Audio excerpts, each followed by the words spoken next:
All right, we are fully unscripted. We're here to give you some tutorials on Improv 101. First of all, before we get started, I want to let you guys know if you have any questions at any time, just raise your hand and we'll get to you.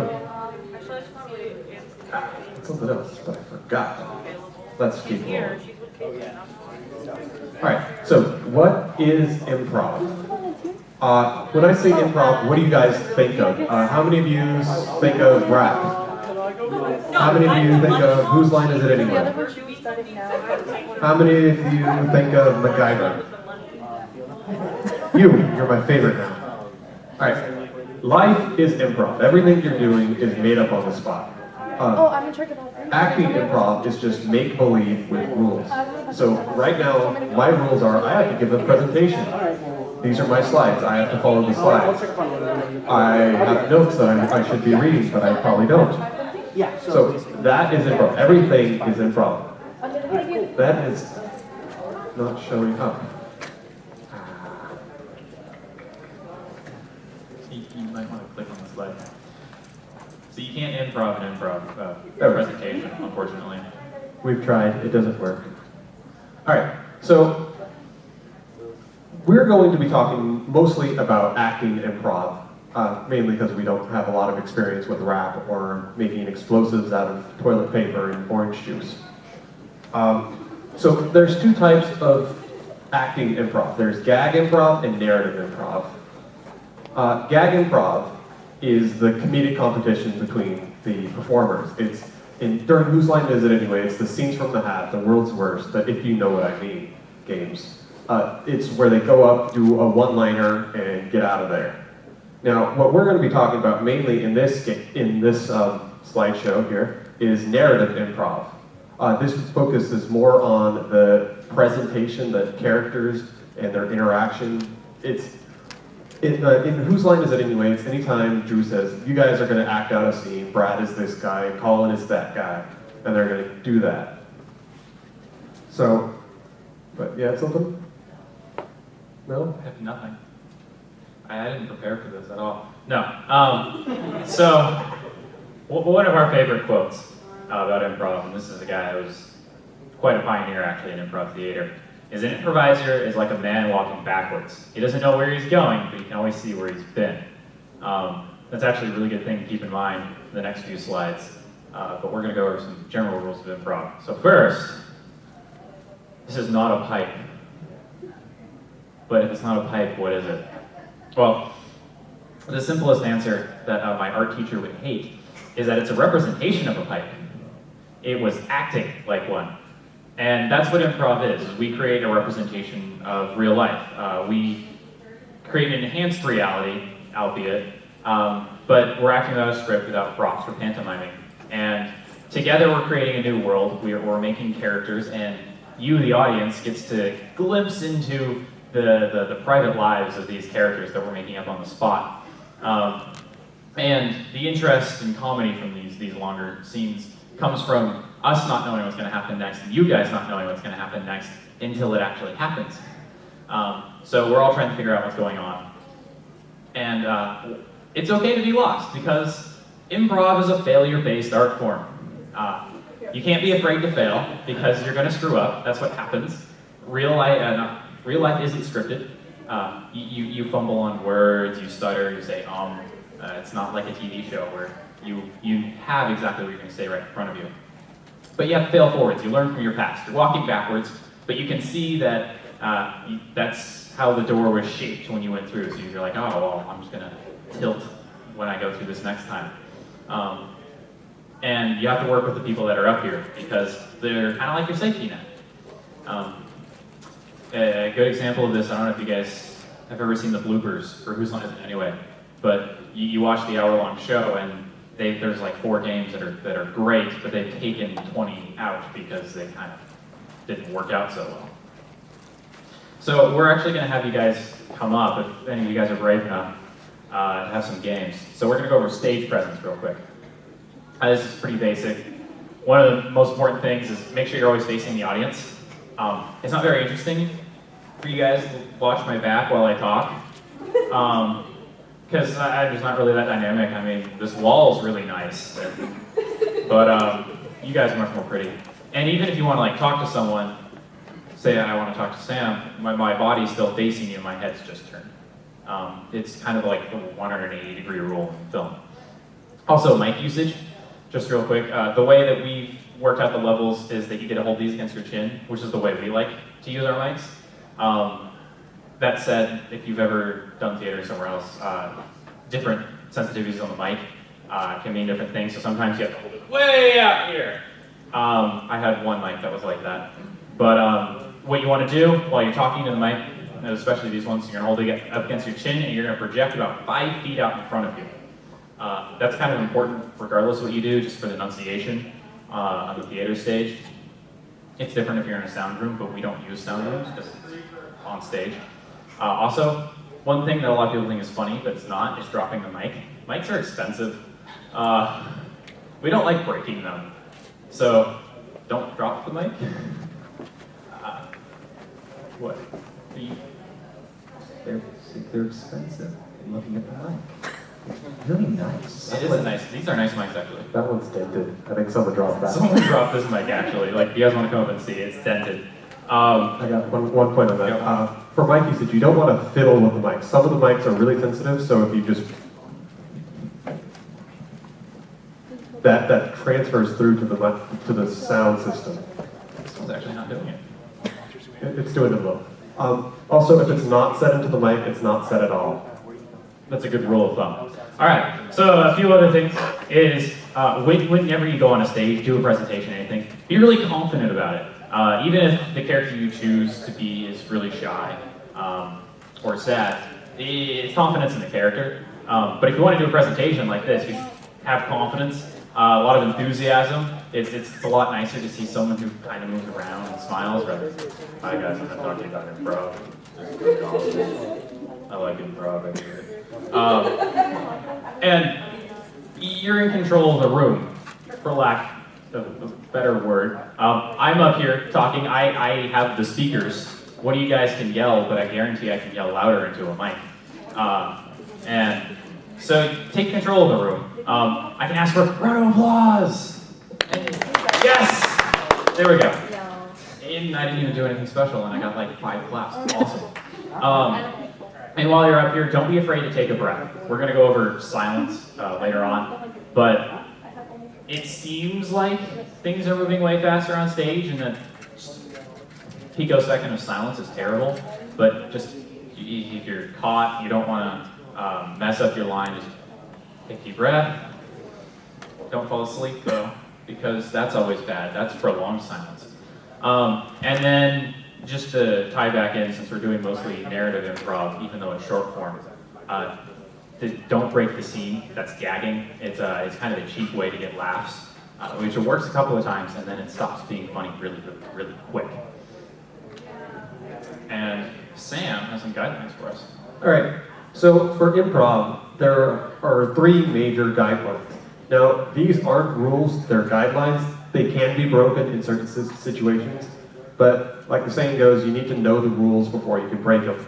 So there's say the first thing that comes to your head. Whoops. Yes, there we go. No? No? Which way? There we go. What are you doing? I'm playing with my new toy. So say the first thing that comes to your head, yes, and make your partner look good. Now, when I say the first thing that comes to my head, it can be different for a lot of people. I know Thomas here, he is a very random person. He might say something about potatoes or... Your mic's not on. It says on. Now, oh, There we go. I like potatoes. They're pretty good. I like them. Pancakes, newspaper, box of chocolate, Anyway, cheesecake. so there's a lot of reasons people don't want to do this. They have a fear of revealing themselves. But the character you're up on stage isn't you. It's a character. You gotta accept that your character might do stuff that is outside of your comfort zone, and that you shouldn't be judged for what your character does. Yeah. What? Is your character stuttering? Yes. Okay. But I'll judge your character, not you. Thank you. Another thing to keep in mind is don't label your first choice as unfunny. You want to just let it come out naturally. This is a representation of real life. A lot of the times you don't try to come up with a funny thing in every line. You want to dare to be obvious, dare to be average. Now, sometimes we ask for a scene for our improv games. And if I ask you guys, you might say like at a bank or at an anime convention. But if I ask like a 5-year-old, he might say like under the table. Now, for most people, that might be clever. But to that person, that is obvious to them. That's the world they live in. Everything is that small. Prolonged silence can be deadly. Now, like we said, it's fine to take a breath, but when nothing is going on, people lose interest. So if we just stop talking,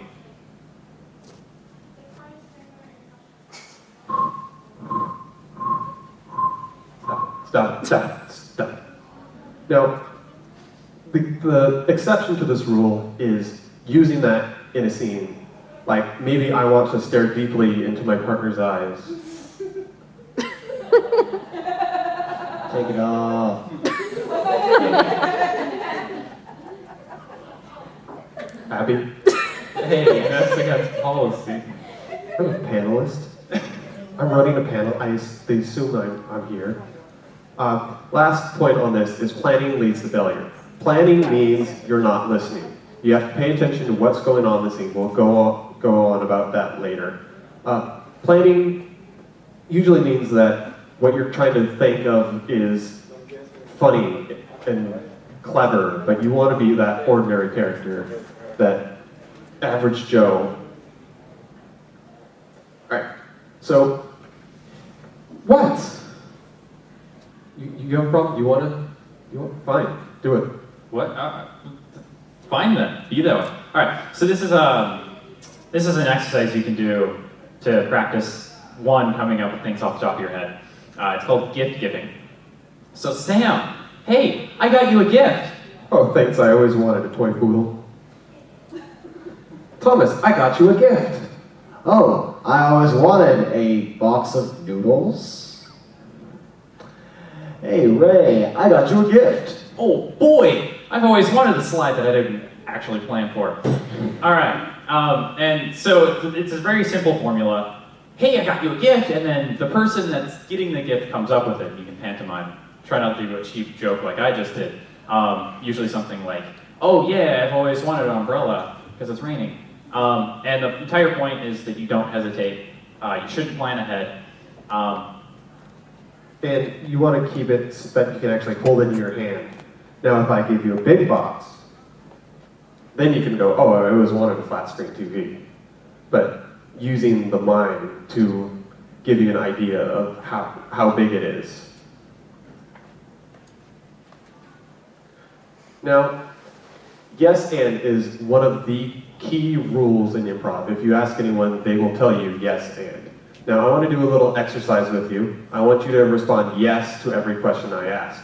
So, do you want to tell a story with me? Yes. Does this story involve a knight? Yes. Does this story involve a princess in a dungeon? Yes. Does the knight go to save the princess? Yes. Does the knight get eaten by a dragon? Yes. Does the princess laugh maniacally? Yes. Does she live happily ever after? Yes. See, thank you.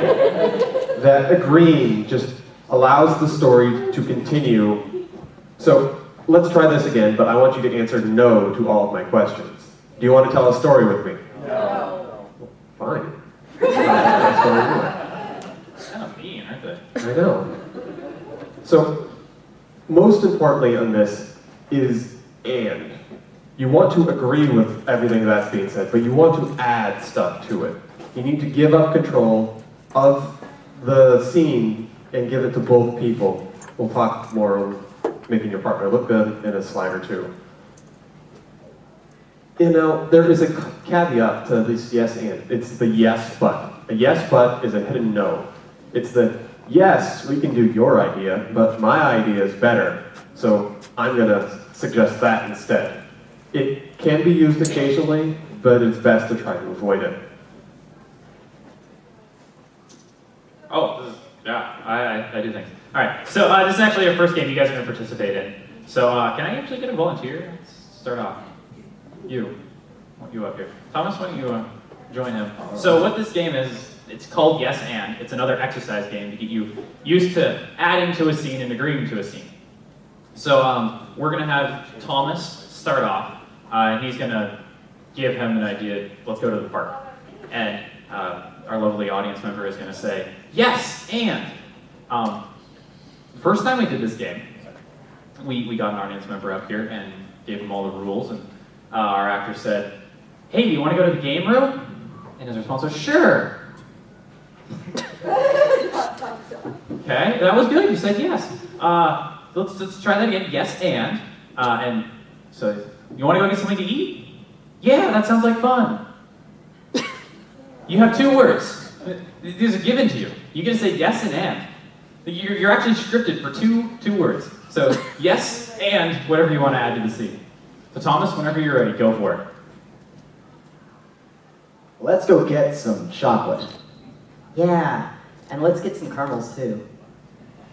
Yeah, and we can take them to the park. Yeah, and I bet we can run into someone walking their dog there. Yeah, and then we can help them out with their dog walking.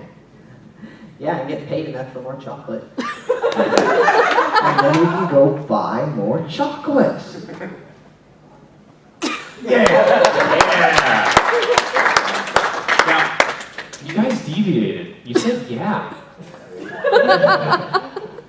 No, that was great. So the scene kept going.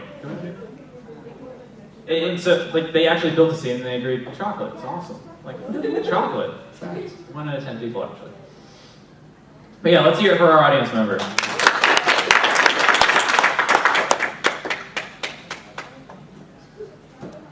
Alright, so we're going to segue into making your partner look good. We have a game after this slide, so keep your hands ready.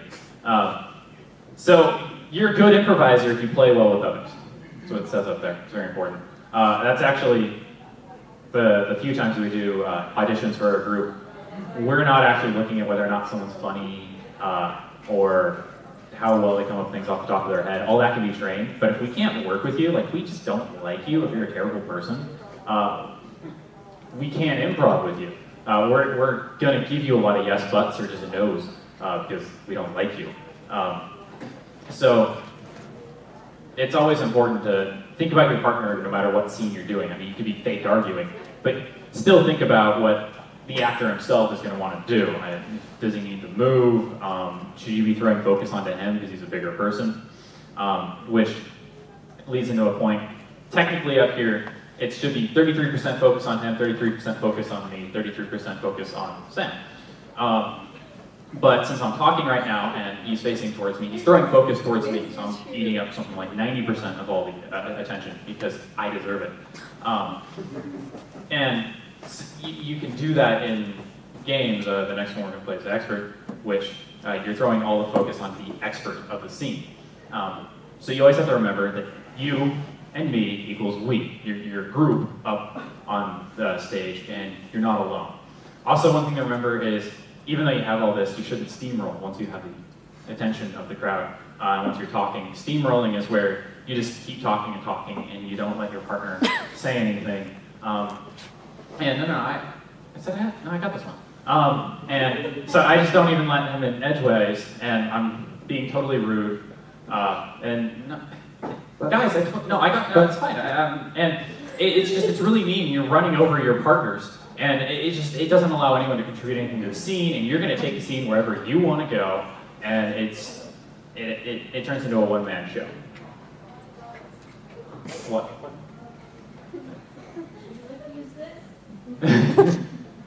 All right, so this is a game called Expert.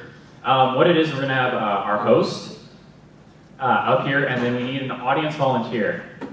Yeah, you, the glasses, and the black jacket. All right, so what this is our audience member who you don't have a name. What's your name? Charlie. Charlie. Our artist member Charlie is going to be an expert, something that we're going to create here in a second. And he is fabulous. He says yes to every question. He keeps talking until he can't talk anymore, and he is fabulous. I mean, look at him. And then Sam here is our host, and it's his job to throw focus onto the expert. He gives him questions, and it's all about making the expert look good. He helps him be fabulous, and you're going to see how his body throws focus onto the expert. So now I need a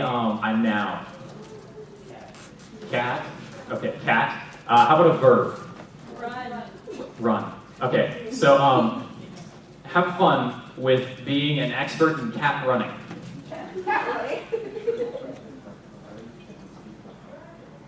All right, good evening, everyone. Welcome to Cats Weekly, your weekly show for cats. Now, I've got this wonderful guest for you tonight.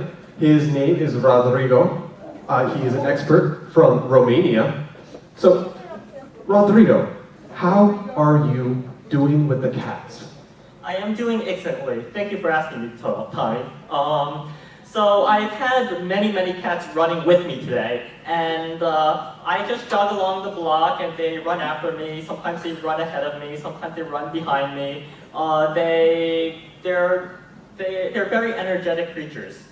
Yes, they are. Now, I hear there's a sponsorship deal coming up. Can you say anything about this? Yeah, I could say a little bit about it. So recently, ABC Corporation told us that they really love watching the cats run with me in the streets. So they wanted to have an advertisement, and with me and the cats being the main graphic of the ad, and they would attach their name and logo on the top and bottom of the ad so that I could help promote their product. Fascinating stuff here. Now, I hear that tabby cats are a little slower than domestic long hairs. Yes, they are slightly. I'm very impressed that you knew that. So, so if they run like in a 100-meter race, you have to have a fake robotic mouse just run from start to end, and they chase after them. And the tabby cats just run 0.2 seconds slower than the domestic cats. You heard it here first. 0.2 seconds, folks. 0.2. Now, if you need a domestic long hair, you know where to go. Now, Rodrigo, the Olympics is going to be coming up in a couple of years. Have you been training? Yes, I've been training very hard. It's very tough to compete in this race because the cats from Japan are incredibly fast. The cats from England are incredibly fast. I expect a very tight race. Now, can you shed any word on how we're training our American cats to go faster than the Japanese? Steroids. All right, folks, join in next week for Cat Weekly. All right, let's give a round of applause for Charlie. I love it. Good job, Charlie. Yes, I love you, Charlie. So you can see how I was throwing focus. My body wasn't fully facing the audience. I was sitting mostly facing him. I was leaning forward, nodding my head, and he was mostly taking up all the space, facing the audience. He was the star of the show. Well, sure, he's taking steroids. That's even worse. I'm not even sure what it does to cats. Or better.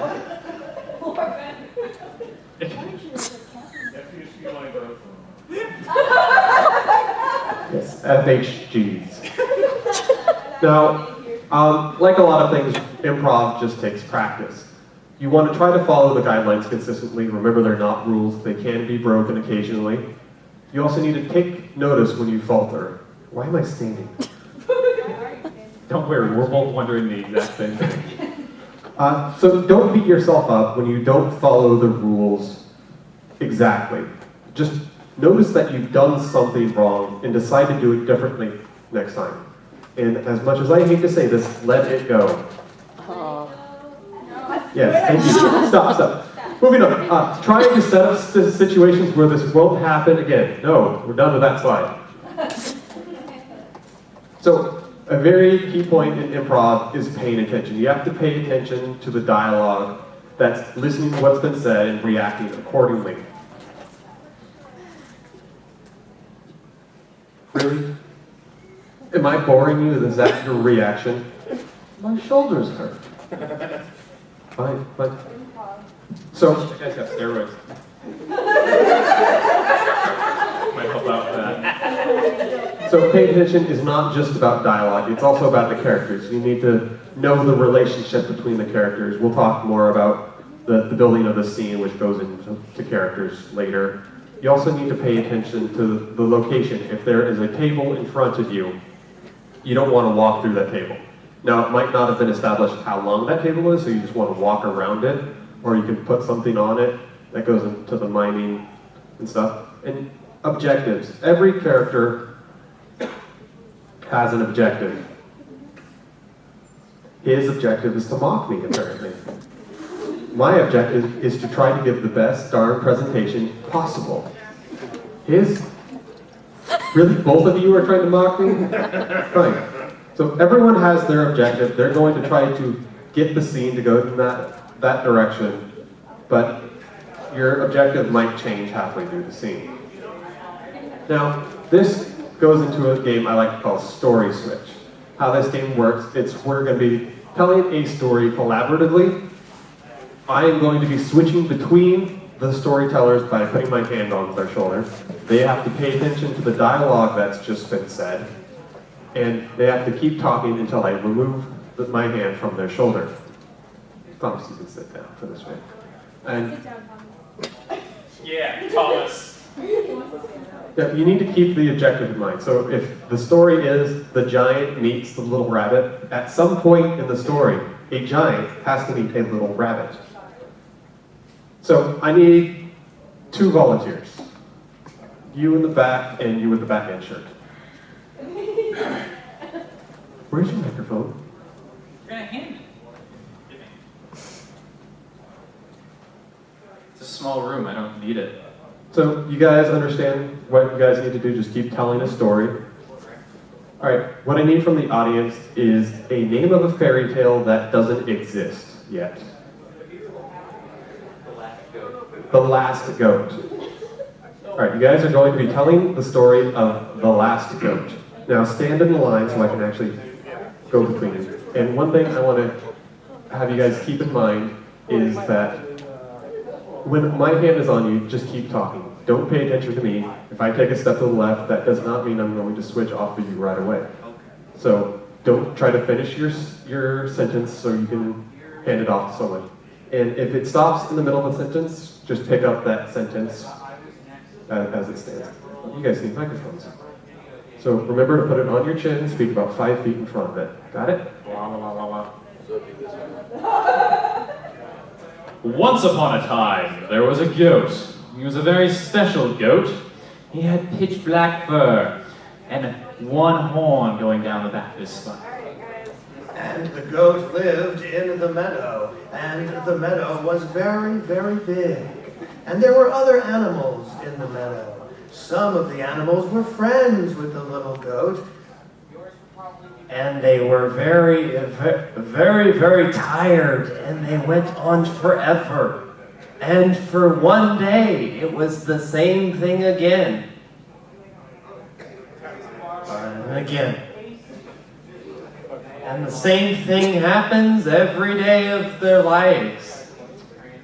But there was one special day for this goat and his friends in the meadow. When everything foiled. And this is how that happened. On that day, it went completely wrong. And here's how it went completely wrong. Some of the butterflies that often swirled about the goat's head decided to leave. To Narnia, because that's part of our canon. And they met a lion who said, "I know a secret about that black goat of yours."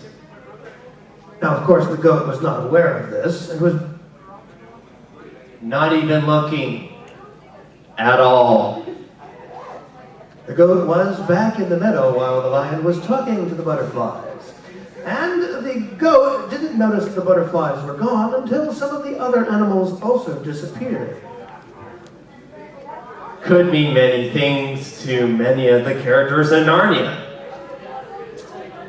So the butterflies went back to the goat to warn him about the secret that the lion gave them. But the goat wasn't interested. He was dead sorry. And that's when he learned that all of his goat friends Had passed away, and that he was A man. and the last goat. of men.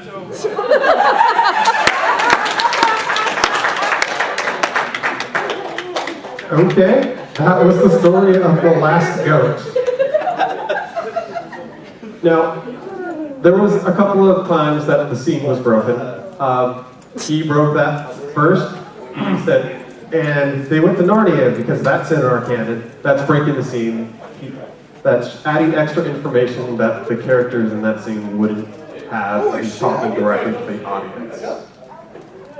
Yeah, anything to say about that? I broke the fourth wall. I was Going to go to college. bad. Oh, but I can talk again. Cool. All right. So this is another listening game called Forward and Reverse. So the idea is that we have two characters that are going to be acting out a scene. And we're going to get another lovely volunteer from the audience in this one. And me, as a sadistic host, watching you guys on the television, has a remote that'll make you go forwards or backwards, aka reverse. One thing to remember in the reverse, you don't say the sentence literally backwards, you just say the sentence forwards, backwards. It'll make sense in a second. So I'm going to talk to Sam real quick. Actually, no, Thomas, you talk to Sam real quick. Alright.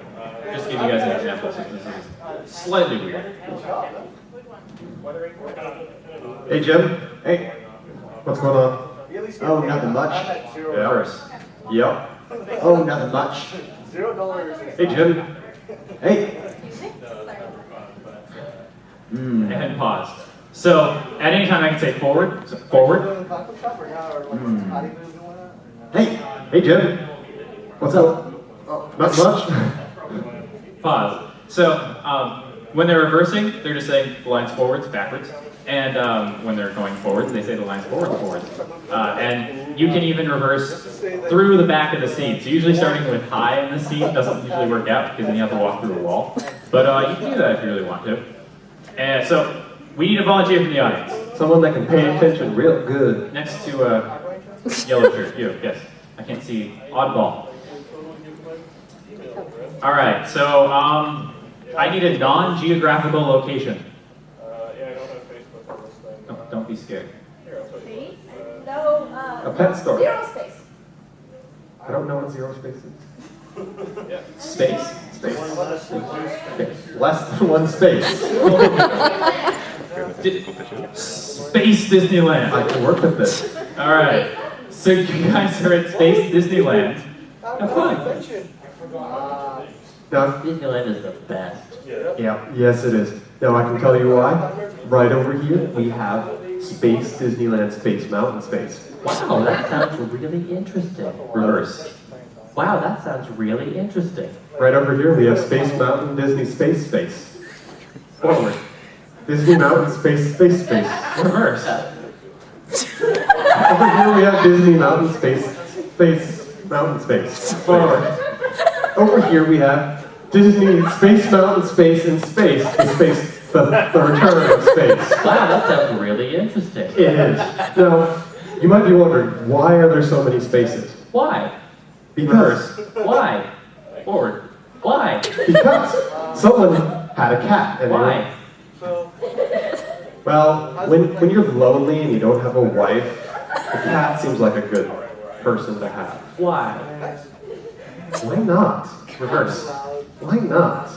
Why? Forward. Why? Why not? Why?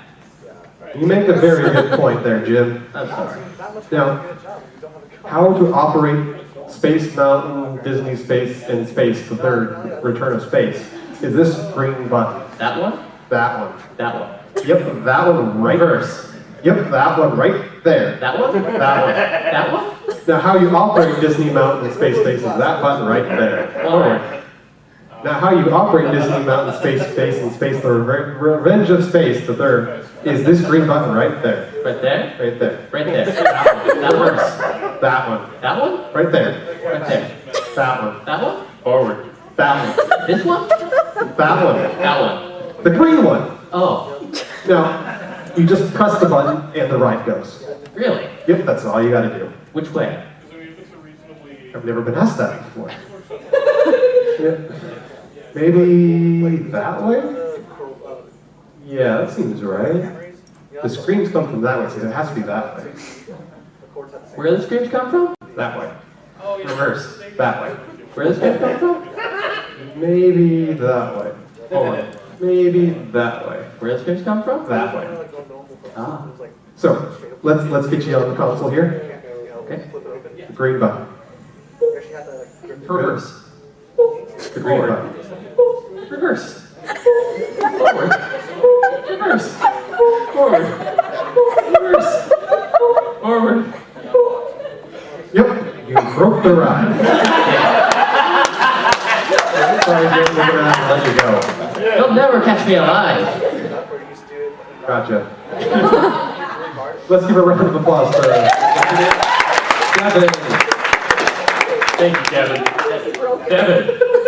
There's a D in there. Okay. Thank you for your wonderful moves.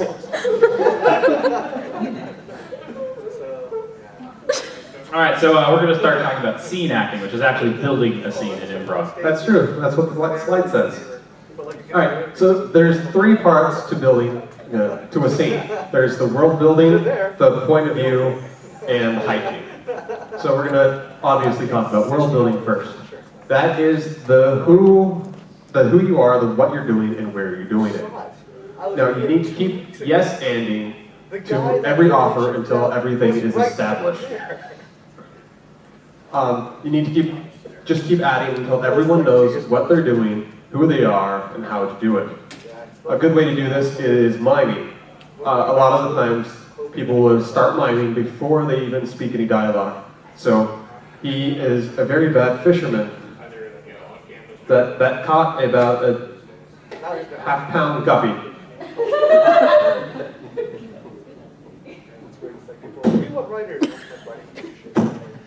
Now, not a single one with them. At this point, I'm pretty much. You done fishing? Hey, Kevin Smith. Now, man, I'm still hungry. We'll get to that later.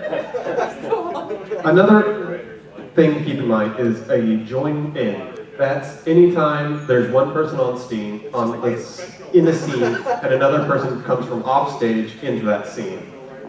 They usually have a reason for doing this. It could be to heighten the scene, which we'll talk about later, but it's just adding to a scene that's already established. Now there's the 5 scenic elements, which is what you are building during this process. There are characters. It's not just who you are, it's how you do it. It's not a fireman, it's the brave guy running into the building to save the little girl. There's relationship. It's not just mother and daughter. It's the daughter who will never leave her phone alone to socialize with the rest of the family. Now, these relationships might change throughout the scene. She might actually eventually text her boyfriend who just broke up with her, throw her phone down, and join in the socialization. Throwing my phone. Then there's an environment. It's everything you can see, hear, taste, touch, and smell. Now, quick PSA here, do not lick the microphones. They are not sanitary.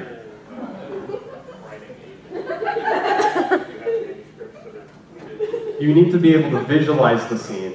Like when you walk into your house, you know, instantly there's a couch here, my computer there, my TV on the wall. You guys are stealing my focus. I'm sorry. Now, you don't need to be told that there's a couch there, a computer there, and a TV on the wall. You already know that. So when you go into a scene, you should have those in mind, but you have to be able to let those change.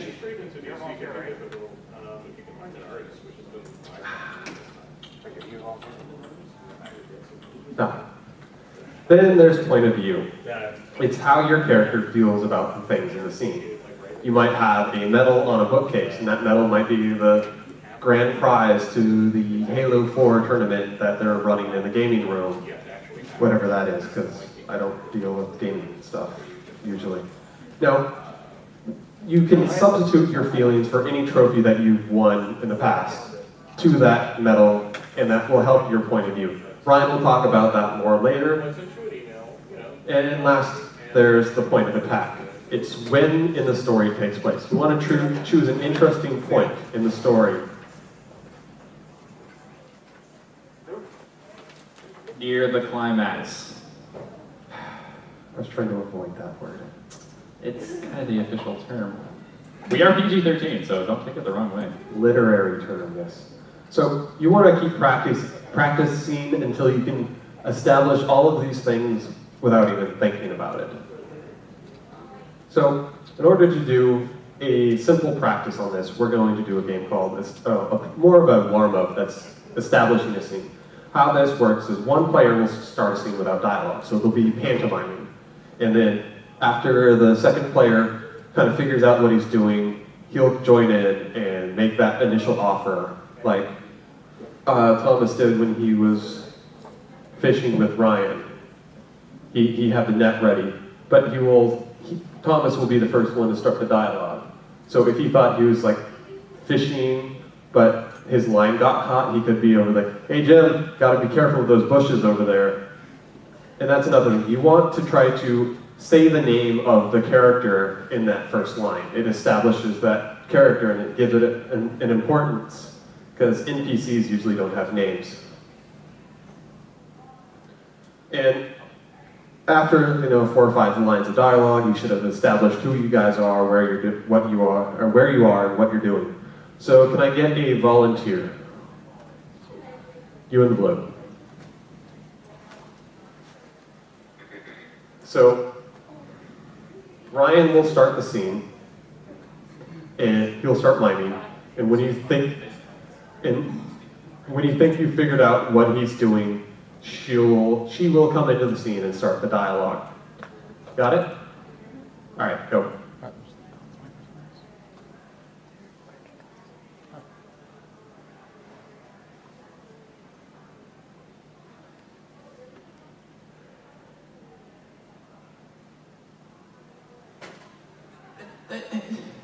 Sarah! What? I spent all afternoon on that stew! It's okay. It was like salty anyway.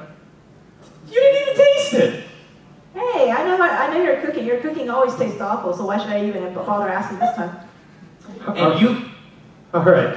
So immediately we established that Ryan was cooking his stew. She came in. Her character was immediately the one that wants to ruin everything.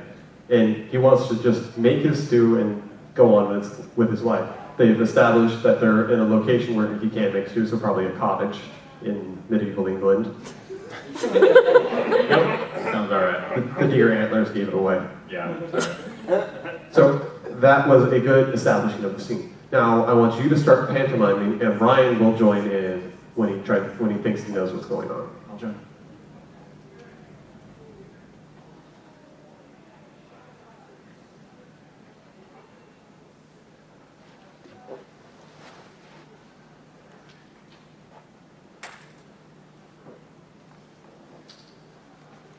How far up do they go? Huh? How far up are you tossing them? I'm tossing fish. Are they making it over the dam? No, that's the reason why I'm still doing it. How many have you gotten today? 6. 6? Mm-hmm. Is that like 3 just a second ago? Oh, that was. Or do you miss? I missed and it fell over. Oh, okay, that's my dinner. Yes! All right. So she started out the scene. She was tossing fish. Ryan came in trying to offer that she was tossing something up and he wanted to know how high they were going. Now, this can happen. She said she didn't really realize what he was saying, and that happens. You just gotta let it go and realize that you should just accept the offer and keep going. But you did finally establish that you're throwing fish over the dam, but they're slippery, so they keep getting out of her hands. You've gotten 6 so far, that's really good. I've never been able to catch one fish, so that's really amazing. She got one for me. All right, thank you so much. What's your name? Sora. Sora. Thank you, Sora. Let's give a round of applause for Sora.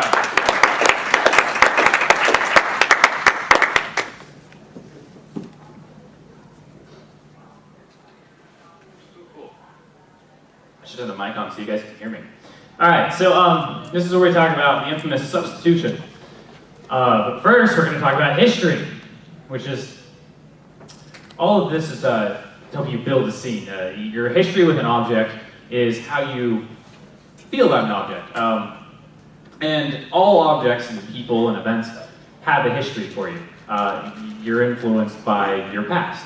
So your couch isn't just the couch that you occasionally sleep on, it's the couch that your grandparents gave you before they passed away, and so it's really important. Or you have a newspaper and you love reading the newspaper every morning, so someone just took it from you. You'd be Thomas. Or even events, like you see someone fighting and you're really opposed to violence, then you're going to be affected much more by some random people in the street fighting.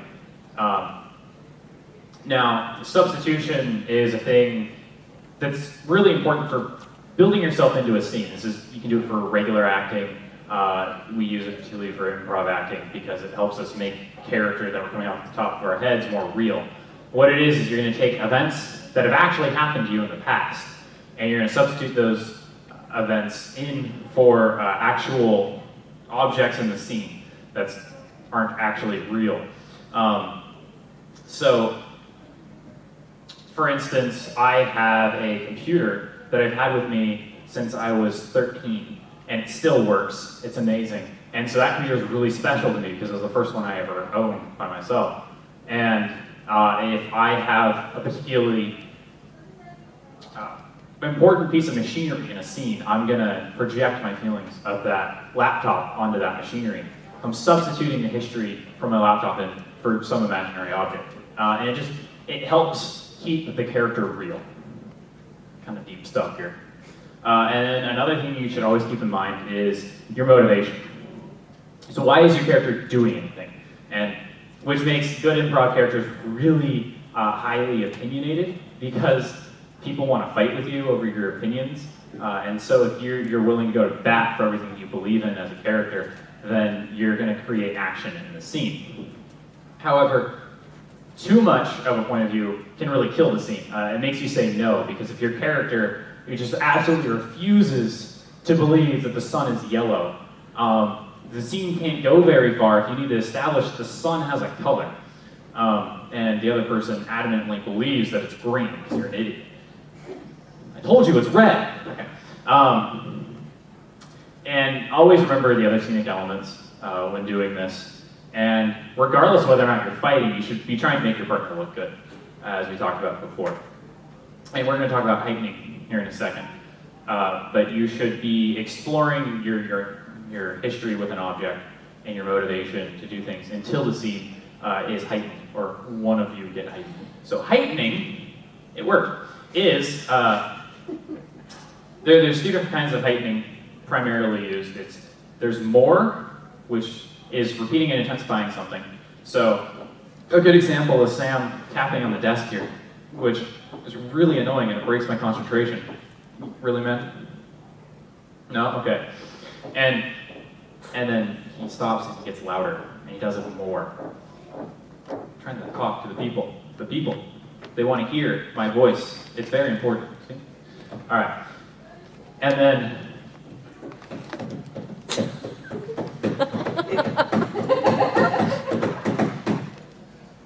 so that actually ties into a story from a book.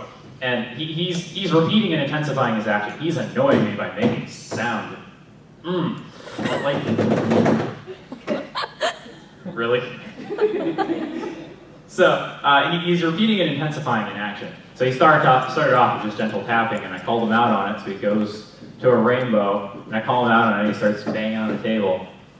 And he's eliciting a response from me, because I don't like being interrupted. I'm the steamroller, not you.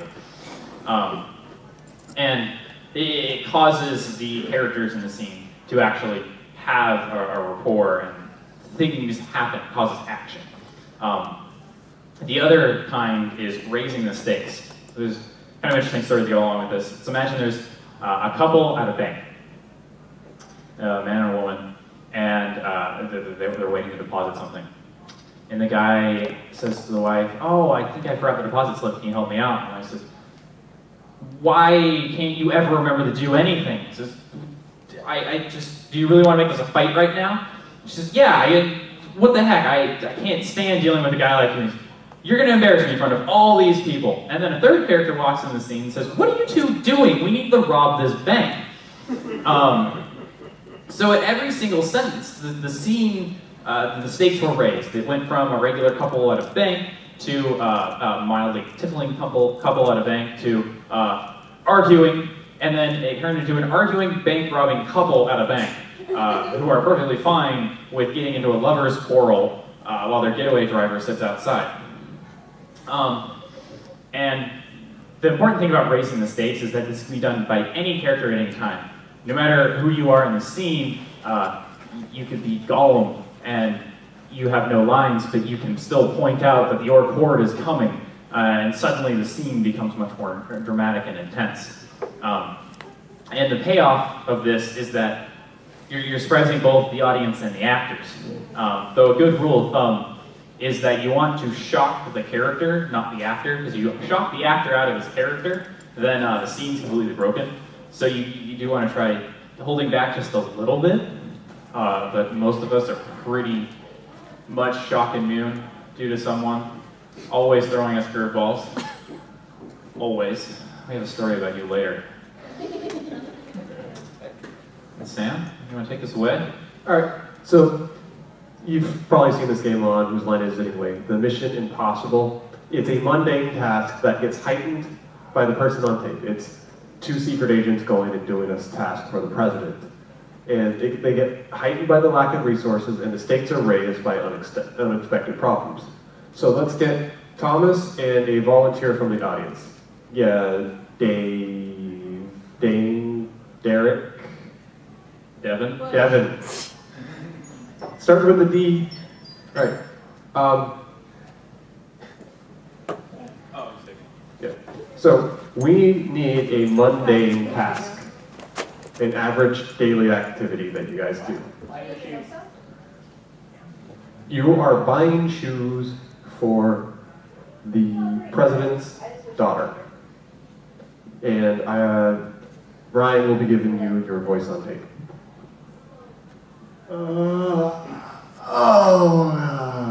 God. Hey, Jerry.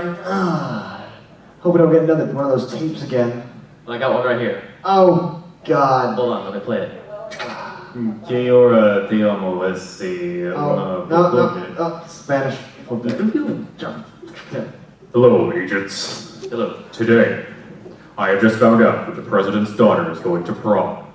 She needs new shoes. So, get on that.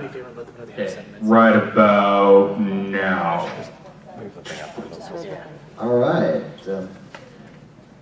This tape will self-destruct in 5, 4. Oh, God damn it.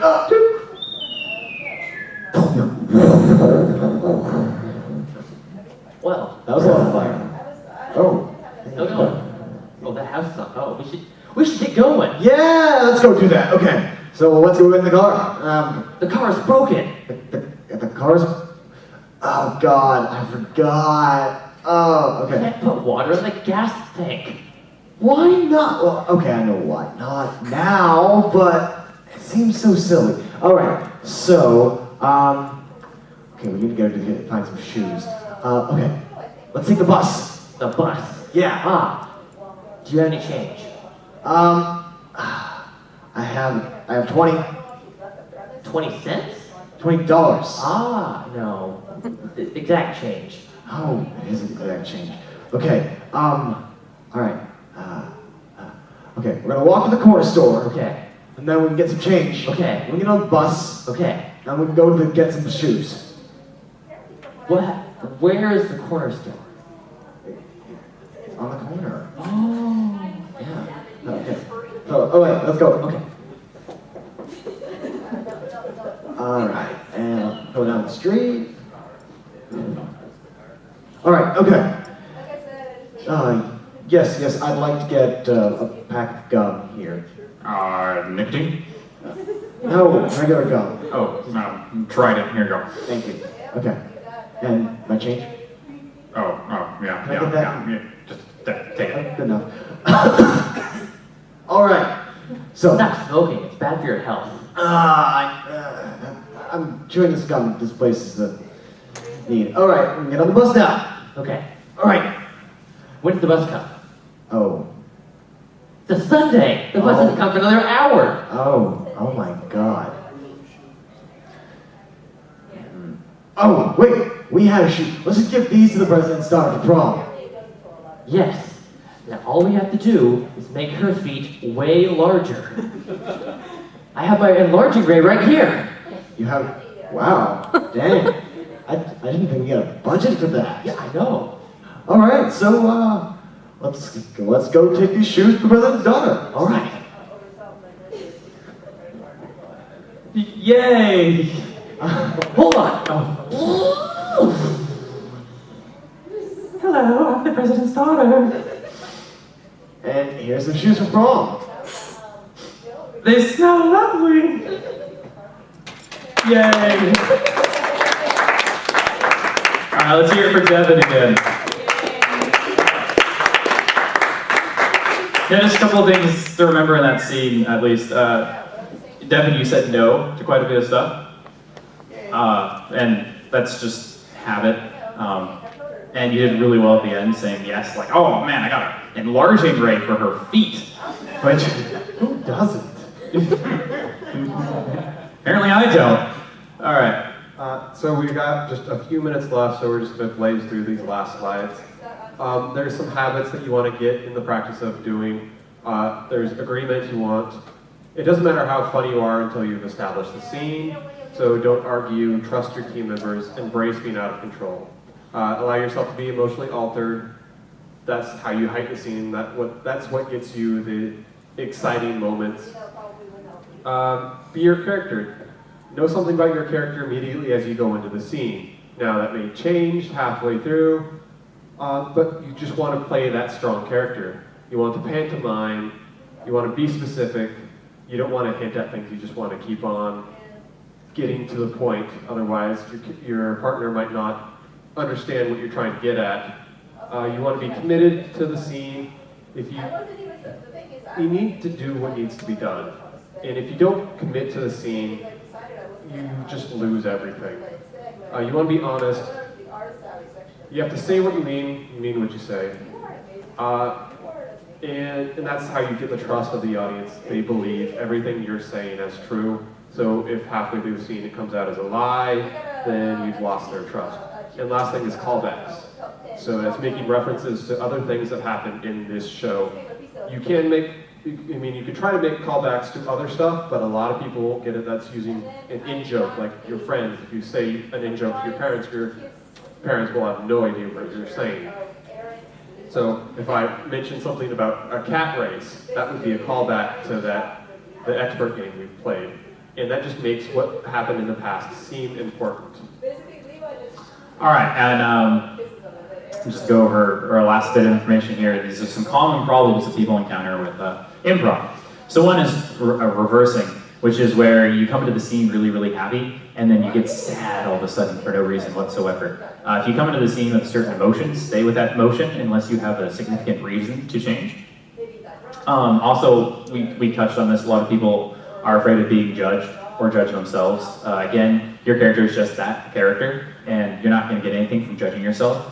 A pretty good example of us being a character that isn't us is a game we called The Good, the Bad, the Ugly, where the good, the bad, and the ugly are saying things that none of us would ever even consider. but it's funny because it's completely insane.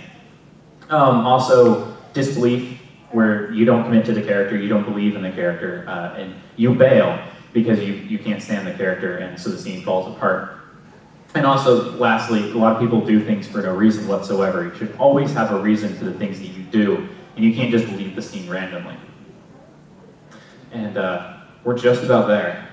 Closing thoughts. Yeah. So, like I said before, these are guidelines, not rules. Allow them, or use them as you see fit. Now that you know the rules, you know how they can be broken. And don't let all of this rules and stuff kill the fun and creativity of improv.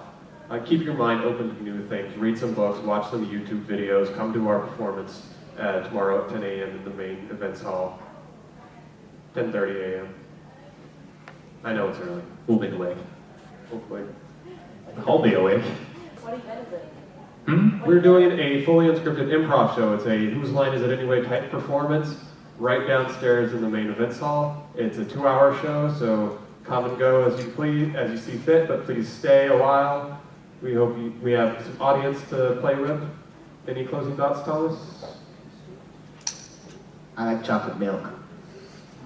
Stunning revelation.